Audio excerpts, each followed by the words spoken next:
नमस्कार दोस्तों, इस वीडियो में भी आप लोगों का स्वागत है। और दोस्तों, इस वक्त हमारे देश में चुनाव का माहौल बना हुआ है, यानी इलेक्शन 2024 का। इस चुनाव में दोस्तों दो शब्द काफ़ी उभर कर हमारे देश के लोगों के विचार, एक है आदर्श आचार संहिता और एक है धारा 144। यानी दोस्तों, इन दोनों के बीच में क्या फ़र्क है और आम लोगों के बीच में ये जो धारा लगाया जाता है ये किस लिए लगाया जाता है और इसके पीछे का क्या कारण है। तो दोस्तों, इस वीडियो में मैं इन दोनों के बीच का जो अंतर है वो हम समझते हैं।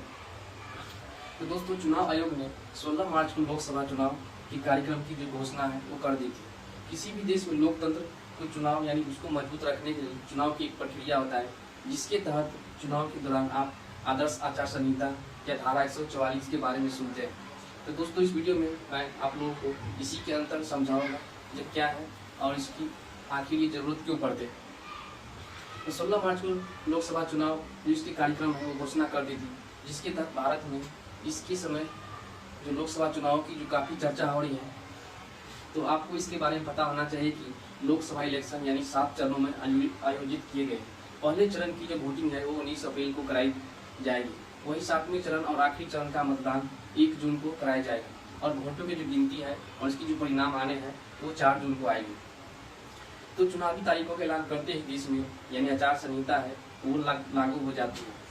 अक्सर लोगों को आचार संहिता और इस धारा 144 के बारे में आप लोग सुनते हैं, लेकिन आप लोग एक कंफ्यूजन में पड़ जाते हैं कि आखिर ये दोनों है क्या, इसके अंतर क्या है।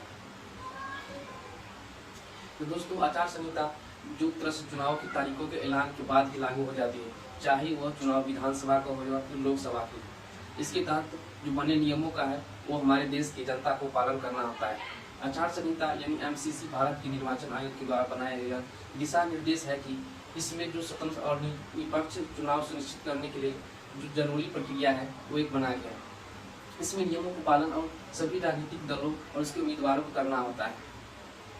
तो दोस्तों, ये जो आचार संहिता है आखिर कहाँ और किस क्षेत्र से इसकी शुरुआत किया गया था। इसकी शुरुआत साल 1960 में केरल विधानसभा चुनाव के दौरान हुई थी, जिसके तहत प्रशासन ने पॉलिटिकल पार्टियां और उसके उम्मीदवारों के लिए आचार संहिता बनाई थी, जिसमें चुनावी सभाओं और भाषण के संबंधित जो दिशा निर्देश है वो दिए गए। यानी साल 1962 के लोकसभा चुनाव से पहले इलेक्शन कमीशन ने सभी मान्यता प्राप्त राजनीतिक दलों और सरकार की जो राज्य सरकार होता है उसकी आचार संहिता पर फीडबैक लिया था, यानी इसकी जो सुझाव है वो मांगा था, जिसके वो सुझाव एक तरह से बहुत ही अच्छा लगा उन लोगों को, जिसके बाद ही ये पूरे देश में लागू कर दिया गया।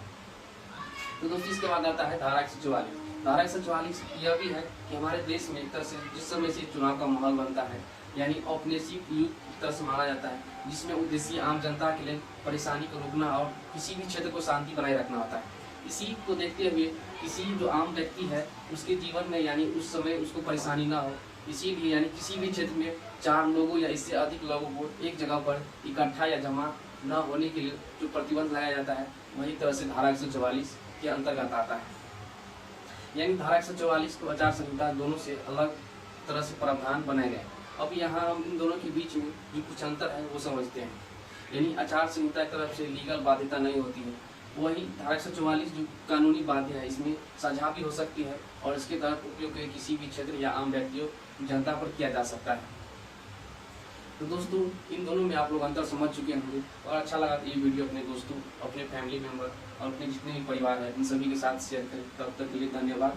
और दोस्तों, एक बात, अब इस चुनाव में आप लोगों को पूरा अधिकार है कि आप अपने जिस भी विचारधारा को हो, जिस भी पार्टी को हो, अपने भविष्य की एक तरह से उज्जवल देखते हुए अपने जो वोट जरूर करें और वोट करना ना भूलें, क्योंकि दोस्तों एक एक वोट की कीमत होती है, जिसके तहत हमारे देश में किसी भी एक अच्छे लेवल पे एक अच्छे नेता को चुनकर आप अपना भविष्य को एक तरह से उज्जवल बना सकते हैं, अपने घर परिवार और अपने भी काम के लिए, अपने भी रोजगार के लिए और अपनी फैमिली के लिए। तब तक के लिए धन्यवाद।